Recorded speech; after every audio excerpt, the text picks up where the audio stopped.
By default, all of the inputs are set to 2 standard inputs, so those are basically non-safety at this point.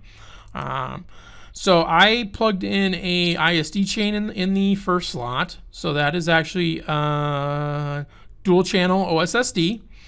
So in that mode, when it first powers up, it'll go out and look and see if there's an ISD chain on there, and if there is, it'll go, oh, I can get some extra data associated with that, along with my standard safety OSSD inputs. In the second location, I put a standard equivalent e-stop. So that is, let me see here. That is our dual channel test right here. So I'll select that. And then I also did a complementary e-stop, which is the dual channel complementary. Now I selected the test pulse versions. So what happens there is there's basically 2 wires going out, and those are the power supplies, and they pulse at a specific frequency.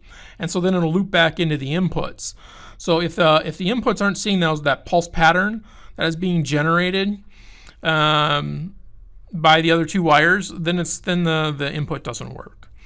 So I only have 3 devices on my system, so that's all I would set. If you want to do outputs, they're down here. There's only a few options for that. There's dual channel OSSD, 2-channel single, 2 standard, and then we can set user configured also. If we go back up to the inputs, because I kind of glossed over that real quick. So here's all the options for our settings. So we got a couple that work with our SIGL42s. That's what these 2 are for the door locking and monitoring. There's specific versions that will be best fit for these 2. You can contact our safety specialists to get those. And then we go down to our standard dual channel equivalents. That means equivalent basically means they both turn on at the same time, they both turn off at the same time. Complementary means one of them is high, one of them is low. So they just flip-flop back and forth. And then we have our OSSDs. The dual channel complementary is kind of a setup specifically for our safety touch buttons, or the STBs. And then we go down to our single channels.